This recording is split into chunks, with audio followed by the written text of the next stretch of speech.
The air in the Malnarian council chamber was thick with smoke and fear. Ambassador Zeleth stumbled through the ruins of what had once been the most beautiful building in the capital city. Bodies of his fellow council members lay scattered across the marble floor. He was the last one left.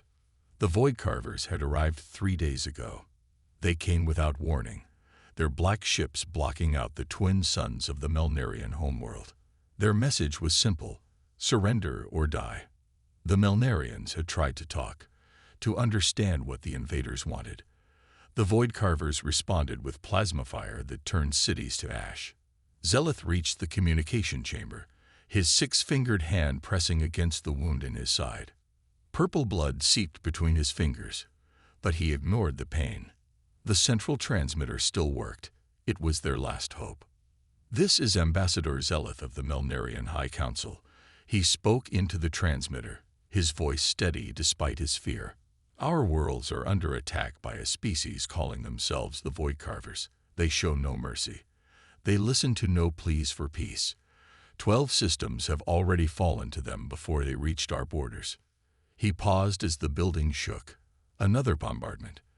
The Void Carvers were getting closer. "We beg for assistance. We beg for mercy. Our people are peaceful scholars and artists. We cannot fight this enemy alone. To any civilized species who hears this message, please help us." Zeleth sent the message on all frequencies, hoping someone would hear, someone would care. The transmission shot out into space, traveling at light speed to all corners of the galaxy. In the days that followed, the message reached many worlds. The Korvax Imperium, with their fleet of 10,000 warships, received it first. Their leaders discussed it for an hour before deciding the risk was too great. The Void Carvers were too powerful, and the Malnarians were not important enough to save. The Alani Confederation, masters of advanced technology, picked up the message next. They analyzed the Void Carver attack patterns and calculated a 97% chance of failure if they intervened. They sent their regrets in a message that would arrive long after the Malnarians were gone. 12 major galactic powers heard the cry for help. 12 decided it was not their problem. The message traveled on, growing fainter, until it reached a small blue planet at the edge of the galaxy. Dr. Elaine Brooks sat in her small office at the SETI listening post in New Mexico. It was 3 a.m., and she had been about to head home when her equipment picked up something unusual, a pattern that wasn't random space noise. "Come on, give me something," she whispered to her computer as it worked to clean up the signal. After 20 minutes, the message began to take shape. It wasn't in any human language, but the patterns were clearly artificial, clearly intelligent. Elaine hadn't expected to make history today. For years, she had listened to the stars, hoping, but never truly believing, she would hear anything besides silence. Now the proof of alien life was right in front of her. She called her boss, Dr. Frank Miller, who arrived 30 minutes later, his eyes wide with excitement and disbelief. "We need to translate this," Elaine said, playing the message again. "Something about the tone. I think they're in trouble." "How could you possibly know that?" Frank asked. Elaine pointed to the sound pattern on her screen. "The repetition, the intensity. It reminds me of an SOS." For the next 2 days, Elaine barely left her office. She fed the message through every translation algorithm she could find. She brought in linguists and mathematicians. Slowly, the alien words began to make sense. When she finally understood what the Malnarians were saying, she knew what had to happen next. This wasn't just a message from space. It was a cry for help. "Get me the United Earth Navy," she told Frank. "They need to hear this right away." As the sun rose over the New Mexico desert, humanity's first real step into the galactic community was about to begin. And unlike the 12 advanced civilizations that had already heard the same plea, Earth was going to respond. Captain Jason Reeves stood on the bridge of the UEN Pathfinder and looked at the message playing on the main screen. The alien voice had been translated into English, but the fear in it was clear in any language. "Play it again," he said to the communications officer.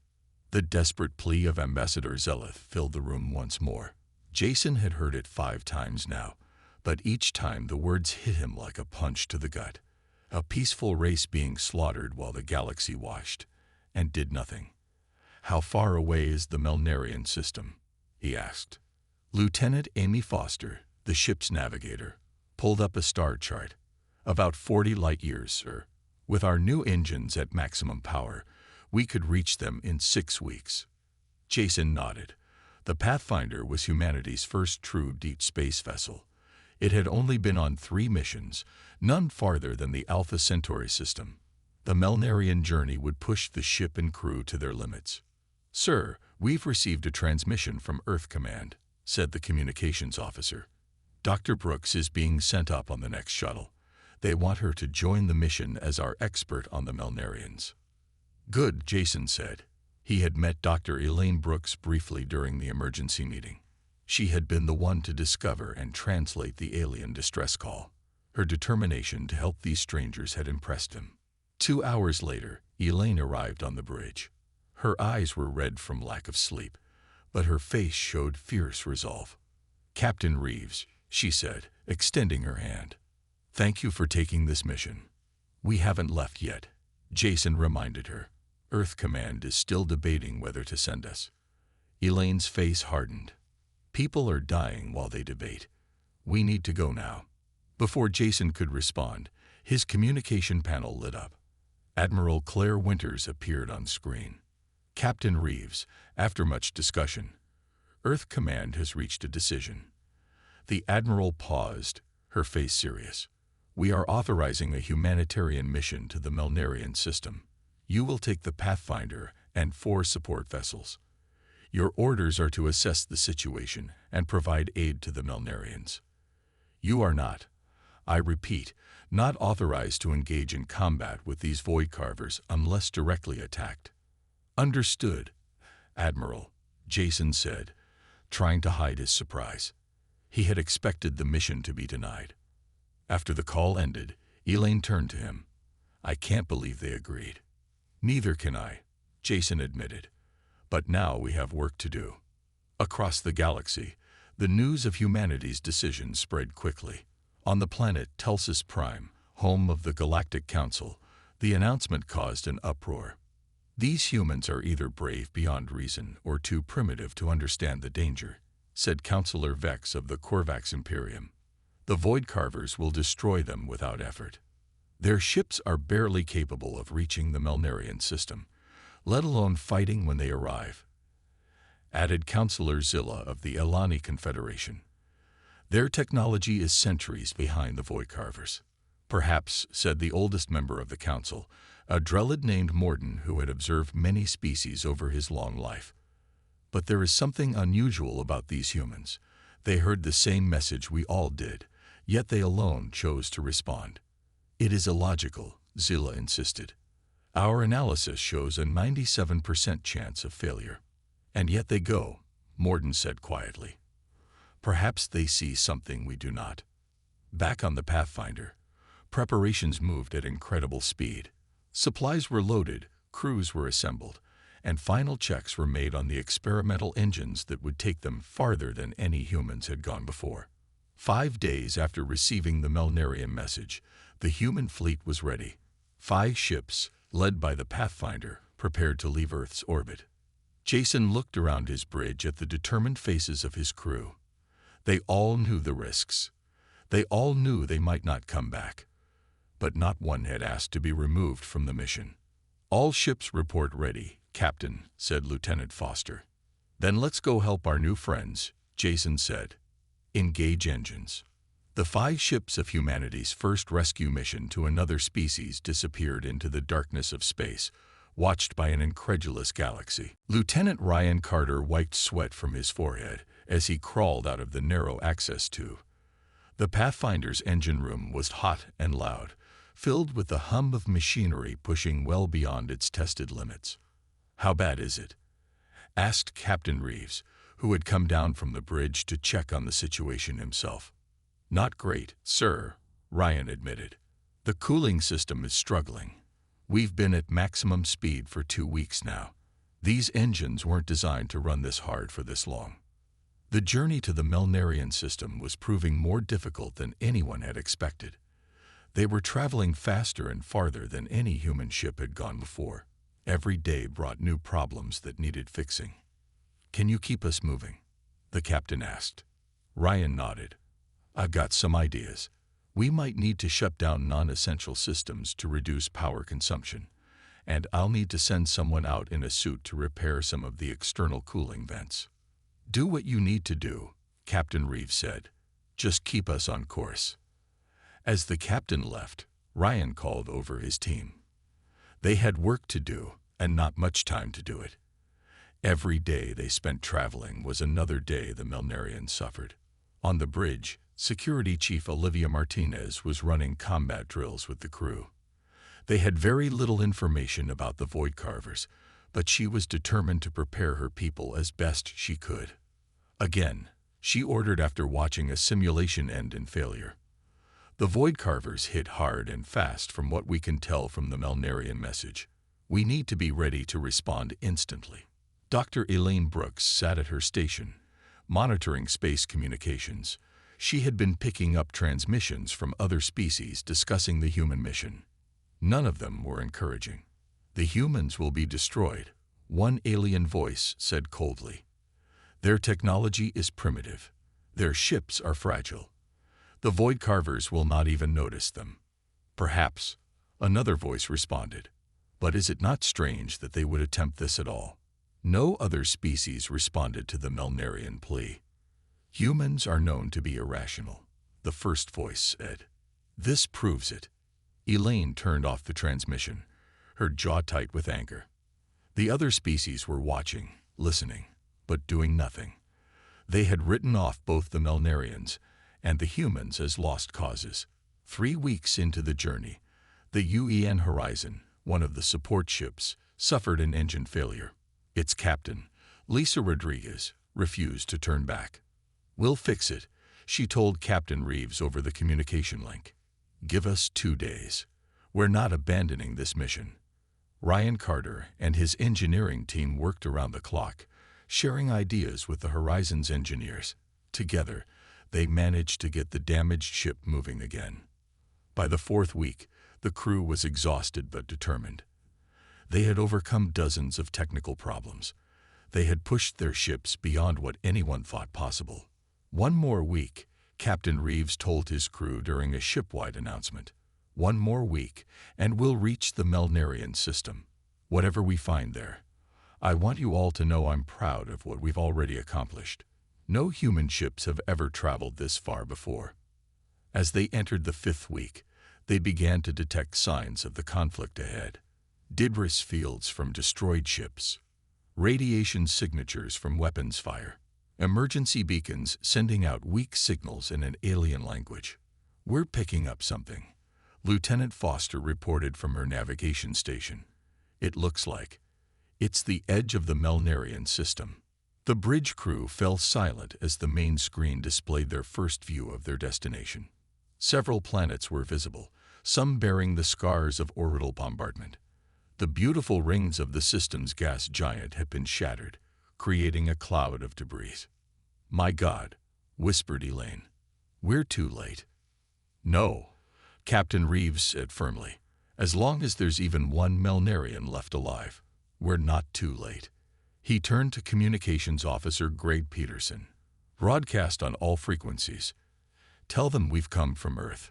Tell them we're here to help." As the message went out, the 5 human ships moved deeper into the devastated star system, unaware that they were being watched by both friend and foe. The Pathfinder moved slowly through a field of asteroids at the edge of the Malnarian system. Captain Reeves studied the scanner readings with a frown. They had been broadcasting their arrival message for 6 hours with no response. "Captain," called out Lieutenant Foster from her station, "I'm detecting some unusual energy readings coming from inside the asteroid field." "Could be a trap," Security Chief Martinez warned, her hand resting on her sidearm. "Or it could be survivors," Dr. Brooks countered. She had barely slept since they entered the system, her eyes constantly searching the scanners for any sign of Malnarian life. Captain Reeves made his decision. Take us in closer, but keep shields at maximum. All hands at ready stations. The Pathfinder edged forward, the other 4 human ships following in tight formation. As they moved deeper into the asteroid field, the energy readings grew stronger. There, Elaine pointed at the main screen. Behind that large asteroid, the ship's cameras zoomed in, revealing a cluster of 5 small vessels huddled together in the shadow of a massive rock. They were clearly damaged, with scorch marks along their hulls. Behind them floated a larger ship with weapon ports visible along its sides. Malnarian designs, Elaine said, her voice thick with emotion. They matched the cultural database we compiled from their message. They're powering up weapons, Martins reported as alarms began to sound. Hold position, ordered the captain. Don't return fire unless I give the command. The bridge crew watched tensely as the larger Malnarian vessel aimed its weapons at the human fleet. This is Captain Jason Reeves of the United Earth Navy vessel Pathfinder. Jason spoke clearly into the communication system. We received your distress call. We've come to help. For a long moment, there was silence. Then the main screen flickered, and an alien face appeared. The Malnarian had blue-tinted skin, large eyes, and no visible nose. Its expression was hard to read, but the tension in its voice was clear. This is Commander Thelen of the Malnarian Defense Force, the alien said in a halting version of English, clearly using some kind of translation device. Why have you come? To finish what the Void Carvers started. No, Captain Reeves said firmly. We came because you asked for help, because it was the right thing to do. Commander Thelen's large eyes blinked rapidly. The right thing. 12 major powers received our message. All decided it was not the right thing to risk themselves against the Void Carvers. Yet you humans, a species we have never encountered, cross 40 light years to help us. That's right, Jason said simply. There was a long pause before Thelen spoke again. We have approximately 2,000 survivors on these vessels. The last of our people from 3 worlds. We've been hiding here for weeks, waiting for the Void Carvers to finish their harvesting operation and leave our system. Dr. Brooks stepped forward. Commander Thelen, I'm Dr. Elaine Brooks. We've brought medical supplies, food, and can offer shelter on our vessels. Please, let us help you. Before Thelen could respond, alarms sounded on both the human and Malnarian ships. Void Carver battle cruiser detected, Martins reported, her voice steady despite the danger. They're on an intercept course. Time to arrival. 10 minutes. Captain Reeves looked at his first officer, Daniel Freeman. Options. Daniel studied the tactical display. The Void Carver ship outguns us at least 5-1, based on the weapon signatures we're detecting. Direct confrontation would be suicide. We could retreat. Martinez suggested reluctantly. Try to draw them away from the Malnarians. No, Captain Reeves said firmly. We didn't come all this way to run at the first sign of trouble. He turned back to the screen where Thelen was waiting. Commander, we're going to defend your people. Can your defense vessels still fight? Thelen seemed shocked. You would stand against the Void Carvers, with your level of technology. We would, Jason confirmed, and we will. After a moment of silence, Thelen nodded. Then we will fight alongside you, humans, though I fear it will be a brief battle. Captain Reeves turned to Daniel. Get me a plan in 5 minutes. Something they won't expect. As the bridge crew rushed to prepare, the massive shape of the Void Carver battle cruiser emerged from behind a distant planet, its black hull reflecting no light, its course set directly for the human fleet. First Officer Daniel Freeman's plan was simple but clever. The 5 human ships spread out among the asteroids, using the rocks as cover. The Malnarian defense vessel positioned itself to protect the refugee ships, while the UEN Pathfinder moved forward to make contact with the approaching enemy. Are you sure about this, sir? Lieutenant Foster asked as she guided the ship toward the massive Void Carver cruiser. Not at all, Captain Reeves admitted, but we need to buy time. The Voidcarver ship was 3 times the size of the Pathfinder. Its dark hull bristled with weapons that could tear through the human vessel in seconds. Yet Captain Reeves kept his expression calm as the enemy appeared on the main screen. The Voidcarver commander was a tall, gray-skinned being with 4 eyes arranged in a diamond pattern. Its voice came through the translator as a harsh, metallic sound. "Unknown vessel, you interfere with Voidcarver business. Identify yourself." "This is Captain Jason Reeves of the United Earth Navy.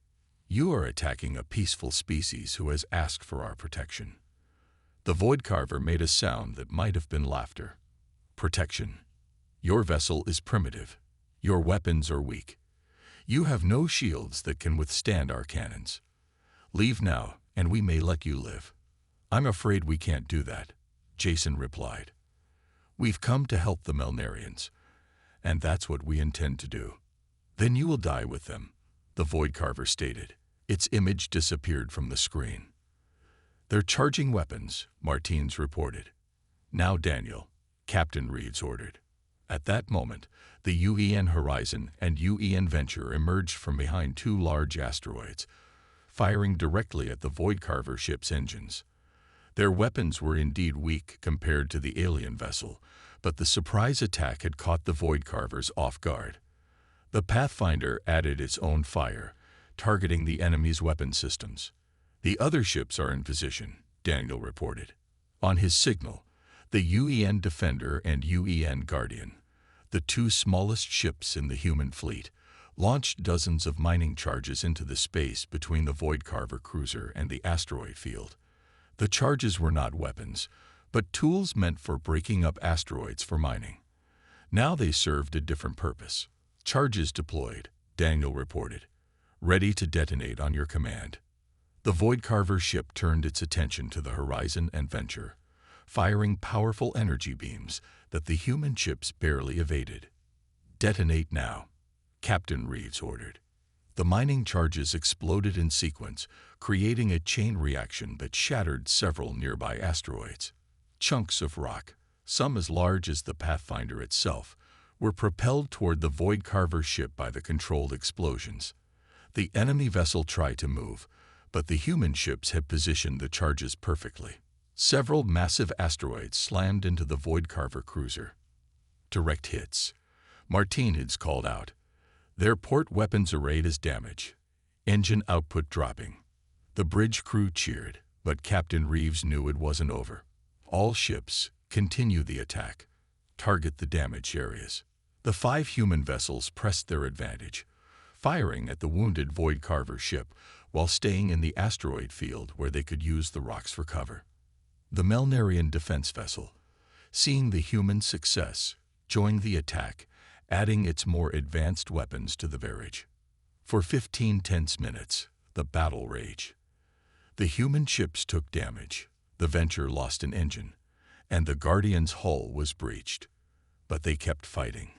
The Voidcarver cruiser, damaged and surrounded, finally began to retreat. "They're leaving the system," Foster reported, disbelief in her voice.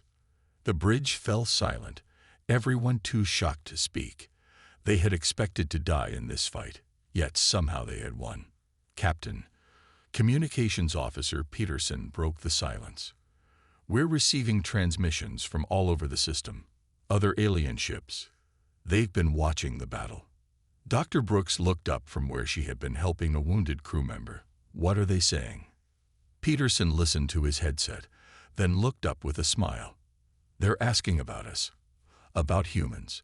They want to know who we are." Over the communication system, Commander Felon's voice came through, filled with emotion. "Captain Reeves, my people have a question. Why did you fight for us when no one else would? Why did humans answer our call?" Captain Reeves looked around at his tired, wounded, but proud crew.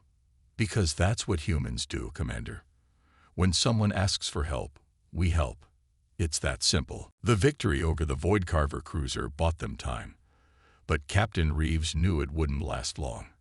The enemy would return with more ships, more weapons. The humans and Malnarians needed to prepare. Dr. Samantha Powell, the fleet's chief medical officer, worked tirelessly in the makeshift medical bay set up in the Pathfinder's cargo hold. Injured human crew members lay on beds next to wounded Malnarians. Dr. Powell had never treated an alien before, but she was learning quickly. Their blood chemistry is different, she explained to Captain Reeves during his visit to check on the wounded. But they respond to many of our basic treatments. Their bodies heal themselves, just like ours do. They just need time and care. Nearby, a young Malnarian female named Larai watched with wide eyes as Dr. Powell treated a burn on a human engineer's arm. Larai had lost her parents during the first Void Carver attack. She had been quiet and withdrawn until now, fascinated by the human doctor's work. "You help everyone," Larai said in halting English. She had been quick to learn the human language, even when it is hard. Dr. Powell smiled at her. "That's what doctors do. That's what humans do," Larai corrected, repeating Captain Reeves' words that had spread quickly among the Malnarians. In the Pathfinder's conference room, Commander Thalen met with Captain Reeves, First Officer Freeman, and Dr. Brooks. They were discussing their next move. "The Void Carvers will return," Thalen said grimly. "That was only a scout cruiser. Their main fleet has 12 battleships, each 10 times more powerful." "Then we need to be ready," Captain Reeves replied. "Does your defense vessel have any special weapons? Anything we could use?" Thalen hesitated. "There are defense platforms throughout our system, automated weapons that could help us fight. But they were damaged in the first attack. We lack the technical skills to repair them." Lieutenant Ryan Carter, who had been called to the meeting for his engineering expertise, leaned forward. "What kind of damage are we talking about? Power systems, weapons, control circuits?" "All of those things," Thalen said. "Our people are scholars, artists, philosophers. We never develop the kind of practical skills that you humans seem to have." Ryan looked at the technical diagrams Thelen provided. "I think we can work with this. My engineering team can help your people repair these platforms. We might be able to get at least some of them working again." "It won't be enough against their main fleet," Commander Thelen warned. Communications specialist Nicole Garcia, who had been quietly listening, spoke up. "What about your planetary communication network? Is any of it still working?" Thelen nodded. "Parts of it, yes." "Why?" Nicole smiled. "Because I might be able to hack into the Void Carver's ship systems if we boost our signal through your network. At least mess with their targeting systems, maybe even their engines." Captain Reeves looked at his crew with pride. Each one was finding ways to help, using skills the Malnarians lacked. The humans were adapting, improvising, refusing to give up despite the overwhelming odds. "All right, we have work to do," he said. "Ryan, get your team working with the Malnarians on those defense platforms. Nicole, I want you to start working on that communication network hack. Dr. Brooks, continue helping the Malnarians integrate their technology with ours." As the meeting broke up, Commander Thalen pulled Captain Reeves aside.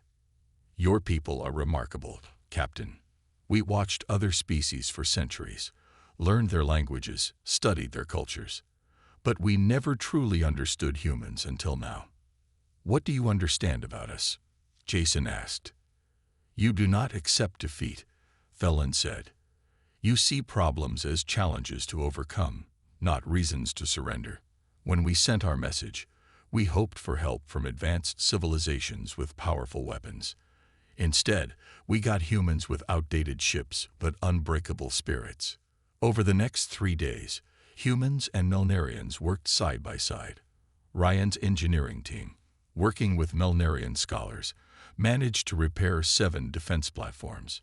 Nicole successfully hacked into old Malnarian satellites, repositioning them to scan for Void Carver communications. On the 4th day, the alarms sounded again. But this time, they were ready.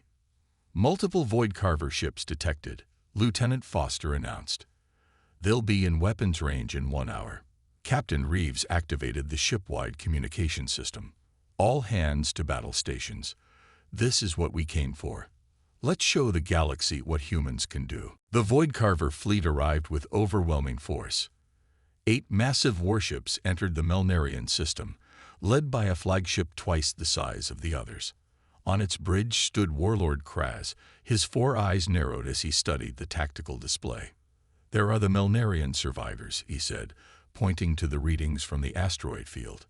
"And these small ships, these must be the humans who damaged our scout cruiser." His second-in-command looked doubtful. "Surely such primitive vessels could not have defeated one of our cruisers, Warlord." "Do not underestimate an unknown enemy," Kraz warned. "This species has traveled far to fight a battle that is not theirs. That speaks of either great courage or great foolishness." He paused. "Perhaps both." Inside the asteroid field, the human and Malnarian forces prepared for the coming attack.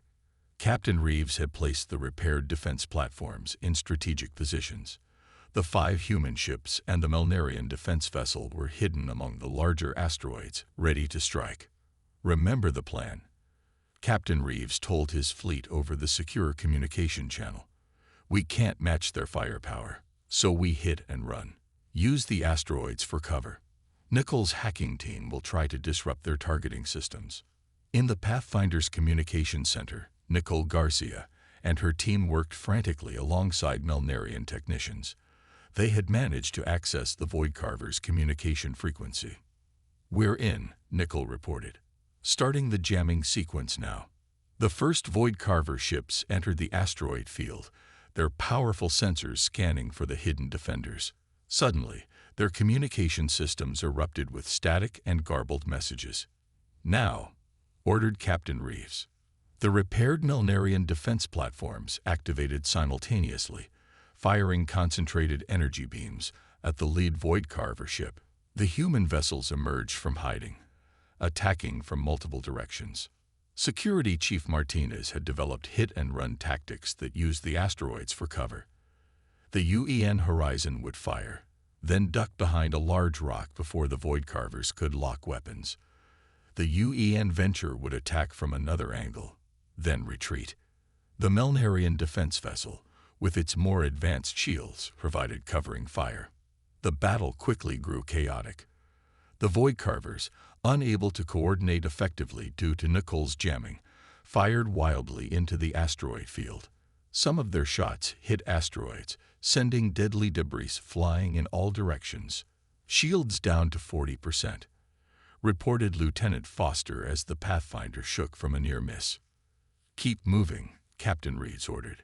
"Don't give them a stationary target." For hours, the battle raged. The human ships sustained heavy damage, but kept fighting. 2 of the defense platforms were destroyed. The UEN Guardian lost its main engines and had to be abandoned, its crew evacuated to the Pathfinder. Dr. Brooks monitored the battle from her station, amazed by the tenacity of the human crews. No one suggested retreat, even as the situation grew more desperate. Warlord Kraz grew increasingly frustrated. His superior force should have crushed these defenders quickly, yet the humans kept fighting, kept adapting. Their jamming technology somehow blocked his most advanced targeting systems. Their tactics were unpredictable, seemingly random yet effective. "Target their largest vessel," he finally ordered. "All ships, concentrate fire on the human flagship." 6 Voidcarver warships turned their weapons toward the Pathfinder. Captain Reeves knew they couldn't survive such an assault. "All power to forward shields," he ordered. "Prepare for impact." As the Voidcarvers fired, the Pathfinder shuddered violently. Consoles exploded. Crew members were thrown from their stations. Captain Reeves was knocked unconscious by falling debris. First Officer Freeman took command. "Damage report." "Hull breaches on decks 3 through 7, reported a bleeding crewman. "Engines failing. Weapons offline." The Pathfinder drifted helplessly as the Voidcarver ships prepared to fire again. It seemed the end had come for the brave human vessel. Then, without warning, new energy signatures appeared at the edge of the system. 3 large ships of unknown design dropped out of faster-than-light travel, their weapons already charging. "Sir," called out the communications officer on the Pathfinder, "we're receiving a transmission from the new arrivals. A calm alien voice came through the speakers. "This is Captain Vrek of the Korvax Imperium. It seems you humans could use some assistance." The arrival of the Korvax ships changed everything. Their advanced weapons tore through the Void Carver's shields with ease. 2 more ships appeared soon after, sleek vessels from the Alani Confederation, bringing their renowned technology to the fight. The Void Carvers, suddenly outmatched, began to retreat. Warlord Kraz ordered his damaged fleet to fall back, his 4 eyes blinking in disbelief. The species that had conquered 12 systems was being forced to flee. On the bridge of the Pathfinder, First Officer Daniel Freeman watched in amazement as the enemy ships departed. He turned to Dr. Brooks, who was helping tend to Captain Reeves. The captain was conscious now, but badly injured. "Why did they come?" Daniel asked.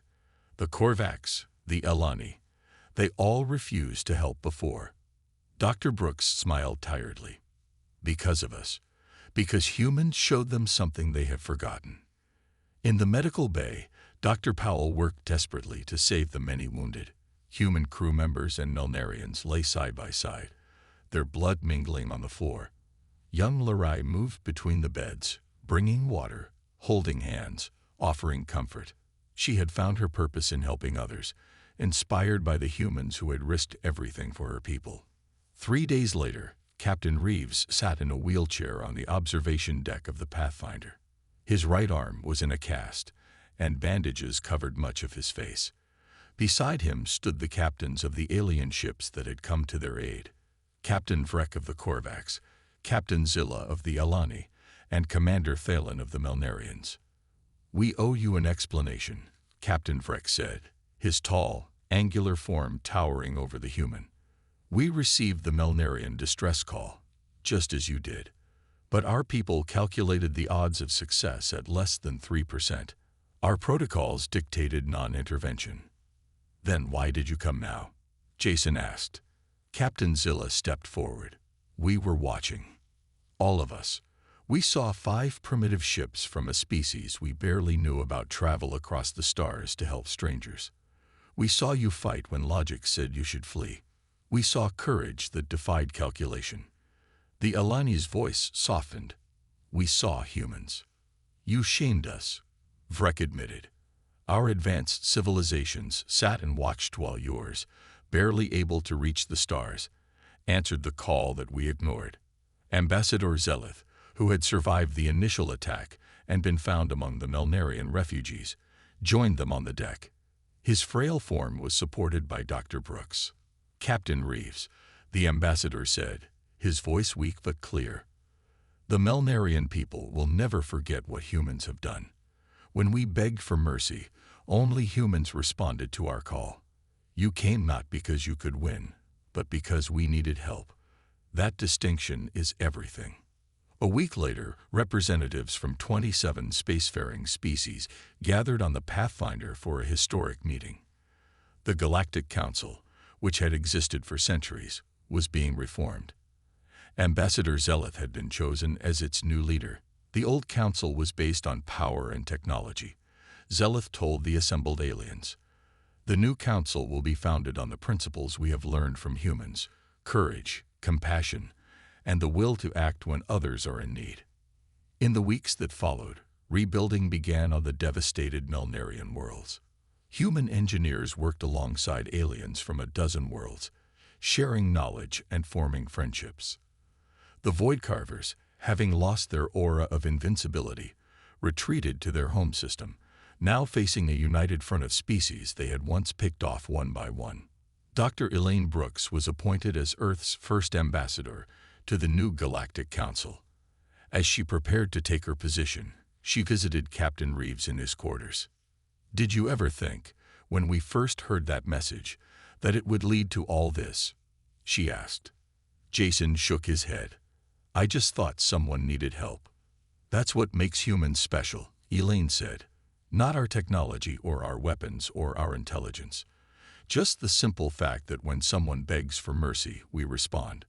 As the Pathfinder and the remaining human ships prepared for their journey back to Earth, a Galactic Council observer filed a final report. "The universe has changed because of humans. They came not because they calculated they could win. They came because they heard someone begging for mercy, and for them, that has always been enough.